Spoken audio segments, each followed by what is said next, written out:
بسم اللہ الرحمن الرحیم، السلام علیکم۔ میں ہوں کرامت مغل اور میرے ساتھ ہیں عیسیٰ نقوی۔ کہ عملی جنگ کا آغاز ہو گیا ہے، اس کا نتیجہ کیا نکلے گا اور پاکستان کے پاس آپشنز کیا ہیں؟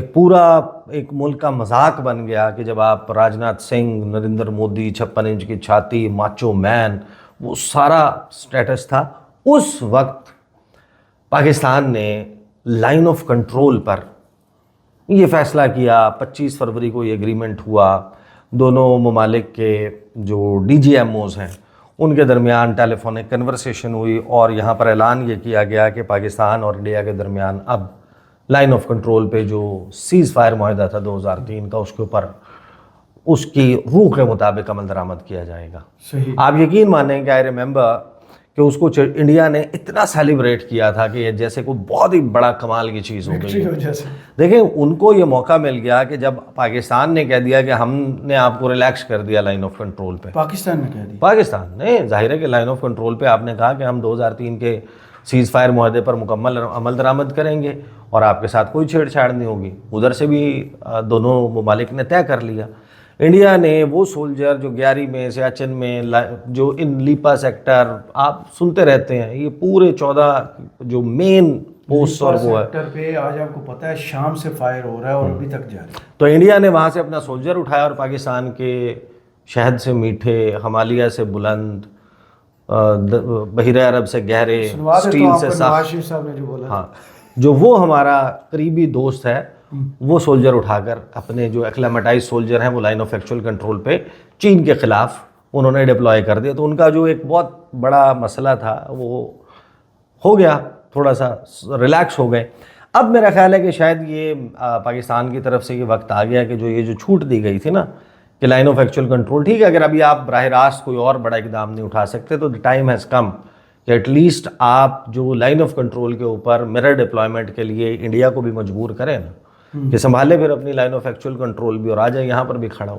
صحیح۔ تو یہ شاید چھوٹ جو دو سائڈوں سے چھیڑا جائے، ہاں تو یہ دوسری سائڈ پھر خود بخود چھڑ جاتی ہے نا، وہ چائنا بھی جو ہے وہ ان کا معاملہ سیٹلڈ تو نہیں ہے۔ تو یہ دیکھیں اس میں ایک تو یہ معاملہ ہے۔ دوسرا، اب جب آپ کی بریڈ باسکٹ پر حملہ ہو رہا ہے، بہت سارے لوگوں نے کہا کہ جناب آپ کیسے کہہ رہے ہیں چین پرائی جنگ میں کیوں آئے گا، چین کا کیا مسئلہ ہے، چین کی انڈیا کے ساتھ کسی نے لکھا 20 ارب ڈالر کی ٹریڈ ہے، 20 ارب ڈالر نہیں، 100 ارب ڈالر سے زیادہ ہے جی۔ وہ جب اور وہ اس لڑائی تھی مہم تب بھی جاری تھی، وہ چین کا جب چین کا کوئی بائیکاٹ کرتا ہے نا کوئی ملک، اس کو بائیکاٹ چائنا کی شرٹیں بھی چین ہی بیچتا ہے۔ بالکل ایسے ہی ہے۔ تو چین کا تو مزاج بڑا مختلف ہے نا۔ تو چائنا جو ہے وہ ظاہر ہے کہ اس میں ایک اپرچونٹی دیکھے گا پاکستان اور انڈیا کے درمیان، اگر معاملات اسی طریقے سے جاتے ہیں، یہاں پر لائن آف کنٹرول اگر ہاٹ ہو جاتی ہے، اگر آپ کی ورکنگ باؤنڈری ہاٹ ہو جاتی ہے تو چائنا کا کلیم اور چائنا کے مسائل تو بہت زیادہ ہیں۔ ان کا کی پہلی ملاقات آج ہو گئی۔ پاکستان اور انڈیا کے جو ڈسپیوٹس ہیں اس سے بڑا بارڈر ڈسپیوٹ انڈیا اور چائنا کے درمیان ہے، وہ 4057 کلومیٹر کا بارڈر ہے۔ اس میں چائنا کہتا ہے کہ جو ایکسائی چین ہے، انڈیا کہتا ہے کہ ایکسائی چین ہمارا ہے۔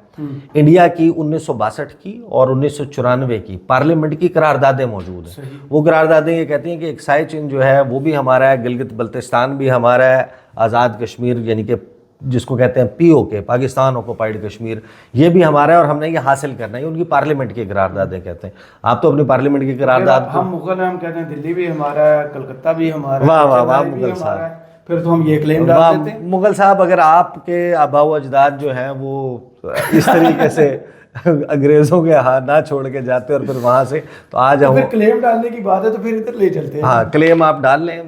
تو کلیم اور بھی خیر آ جائے گے۔ بہرحال ان کی تو جو ہے وہ قراردادیں موجود ہیں ایکسائی چین اور ان تمام علاقوں کے حوالے سے، اور ہم تو اپنی پارلیمنٹ کی قرارداد کو کچھ نہیں سمجھتے۔ دوسری طرف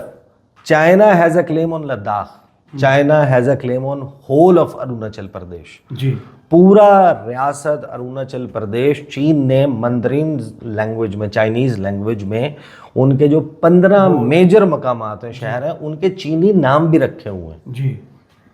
اور چائنا کی اسکرمشز، ان کی لڑائیاں اروناچل پردیش کے مقام پہ جو ڈوکلام پلیٹو ہے، جو ٹرائی جنکشن بنتا ہے سکم کے ساتھ، بھوٹان کا،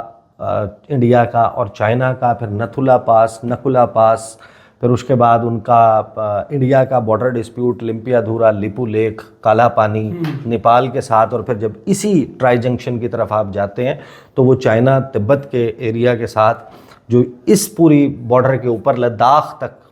کشمیر تک آتا ہے، اس تمام معاملے کے اوپر چائنا کا ڈسپیوٹ موجود ہے۔ تو وہ جب بات چل رہی تھی، اب اس وقت دیکھیں ہم نے اس وقت کہا تھا کہ وہ مقام ہے جہاں سے انڈیا ہرٹ ہوگا۔ اگر آپ ہمارے پانیوں کے ساتھ چھیڑ چھاڑ کریں گے تو آپ نے پریسیڈنٹ سیٹ کر دیا نا، آپ نے مثال قائم کر دی کہ ٹھیک ہے جو اپر رائپیرین کے لوگ ہیں، جن کے پاس دریاؤں کا کنٹرول اوپر کے علاقوں میں ہے، وہ نیچے پانی کا فلو جو ہے وہ روک سکتے ہیں۔ ڈاؤن سٹریم کے جو لوور رائپیرین کے لوگ ہیں ان کے کوئی رائٹس نہیں ہیں، آپ ان کو سٹیمپیڈ کر رہے ہیں کہ کسی اور ملک میں جانے والا پانی ہم کیوں جانے دیں، یہ پانی ہماری ملکیت ہے۔ نیچے جا کے بنگلہ دیش کی بھی صورتحال بدل تو اگر وہاں سے بھی کوئی اچھی خبریں بھارت لی، تو اگر ان کی ملکیت ہے تو انڈیا کے چائنا کے پاس یہ چیز موجود ہے نا کہ وہ جو برہما پترا ہے، اب یہ آپ کو میں آرٹیکل دکھاتا ہوں، وہ یہ کہہ رہے ہیں، دا ڈپلومیٹ کا آرٹیکل ہے، India suspension of the Indus waters treaty with Pakistan could backfire, it could prompt China to block the Brahmaputra river which supplies around 30% of India's fresh water and about 44% of its total hydro power potential, یعنی 150 کروڑ کی آبادی کا ملک، 1.5 ارب کی آبادی کا ملک، اس کا 30% fresh water resource جو ہے وہ چائنا میں بہنے والا زانگبو جارلنگ سو زانگبو ریور ہے، جو 4000 کلومیٹر تبت میں ٹریول کرنے کے بعد اروناچل پردیش سے اوپر ساؤتھ تبت میں،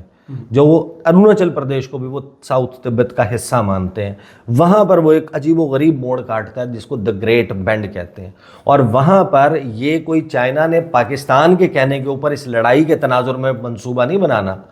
ان کا آلریڈی اس ڈیم کے اوپر سٹڈیز موجود ہیں کہ جو 3 گارجز ڈیم ہے، جو اس وقت دنیا کا سب سے بڑا ہائیڈرو الیکٹرک پاور کا چائنا کا پروڈیوس کرنے والا ڈیم ہے، جس پہ کچھ لوگوں نے کہا نہیں وہ اتنی بجلی پروڈیوس نہیں کرتا،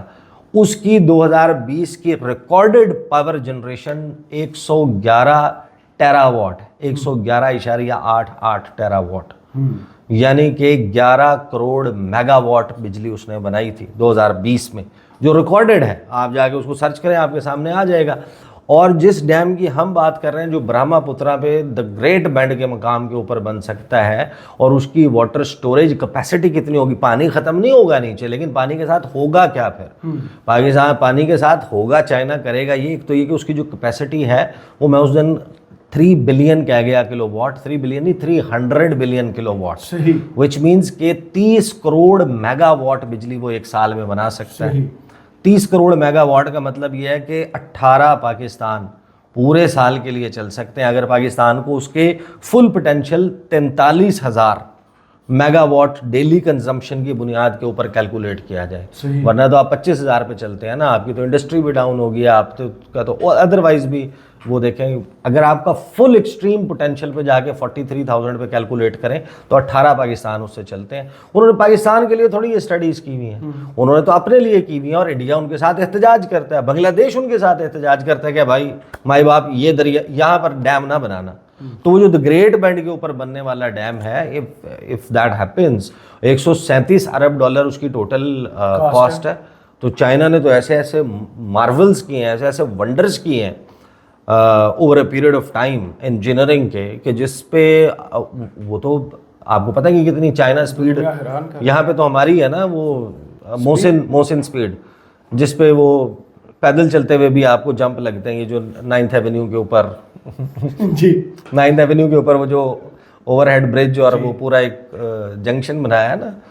تو وہاں پر تو آپ پیدل چل رہے ہو تو آپ ٹھپے کھاتے ہوئے جا رہے ہوتے ہیں، اتنا سموتھ بنا ہے وہ، جتنا جلدی بنا ہے۔ چائنا جو ہے وہ بنا سکتا ہے، وہ بنا لے $137 ارب سے اپنا ڈیم، اس سے ہوگا کیا، ایک تو ان کی پاور جنریشن کیپیسٹی کتنا ملٹی فولڈ کہاں چلی جائے گی، دوسرا انڈیا کے لیے ڈیلما یہ ہے کہ ان کا نیچے اسی طریقے سے انفراسٹرکچر، چائنا نے جس دن اس کے سپل ویز فل کھولے تو نیچے آپ کو پتہ ہے کہ کیسا سیلاب آئے گا. ان کے پورے وہ تو اچھا پھر لوگوں کو یہ لگتا ہے کہ یہ شاید کوئی مذاق کی بات ہے. آپ جا کر اس کو اسٹڈی کریں, آپ کو پتہ چلے گا انڈیا نے اس خطرے کو بھانپتے ہوئے کہ China could eventually do this, کہ وہ کر سکتا ہے, انہوں نے دریا کے نیچے سے انڈر گراؤنڈ ٹنلز, کہ ہماری موبلٹی کبھی یہ اس طرح ایک دم سیلاب چھوڑے اور ہمارے پل اور رابطہ سڑکیں سب کا سب جو ہے وہ انفراسٹرکچر تباہ ہو جائے. اس کے لیے راج ناتھ سنگھ نے 2 3 4 مقامات کے اوپر, پاکستان والی سائڈ کے اوپر بھی اور ادھر بھی, یہاں پر اس قسم کے پروجیکٹس شروع کیے ہیں over the last few years. تو یہ ساری ظاہر ہے کہ probability, but I think the time has come کہ جو 2021 میں چھوٹ ملی تھی وہاں سے آغاز کم از کم ہو سکتا ہے کہ لائن آف کنٹرول کے اوپر انڈیا کو جو یہ ایز ہے نا کہ آپ نے سولجر نہیں لگانا اور پاکستان کی طرف سے کچھ نہیں ہو رہا اور یہاں پر کچھ نہیں ہو رہا, تو ہلکی پھلکی اب 2 دھاری تلوار سے بھارت کو زخم لگانے کا وقت آ گیا. اور آخر میں ویڈیو میں شکریہ ادا کرنے سے پہلے, آپ کو پتہ ہے کافی یہ غیر حاضر آج کل رہ رہے ہیں, ویڈیوز کم کر رہے ہیں, تو آج کل یہ باغبانی پہ لگے ہیں, درختوں پر کھیتی باڑی. بھائی میں مزدور بن گیا, میں کسان بن گیا آج کل کسان بنے, اور میں پانی کے مسئلے کی وجہ سے میں آپ کو بتا رہا ہوں کہ پانی جو ہے وہ بڑا امپورٹنٹ ہے فصلوں کو لگانے کے لیے, کچن گارڈننگ کے لیے. آج کل مجھے لیکچر ان کے لیے پڑھتے ہیں نا, کھجوروں کی اتنی قسمیں ہوتی ہیں, پودوں کی, پھولوں کی, پھلوں کی, یہ ساری آج کل ریسرچ چل رہی ہے. اس حوالے سے بھی آپ کو مزید بھی اپڈیٹ کریں گے. مجھے اور عیسیٰ نقوی صاحب کو اجازت دیجیے, اپنی دعا میں یاد رکھیے گا اور کمنٹس باکس میں ضرور بتائیے گا ویڈیو آپ کو کیسی لگی. اللہ حافظ.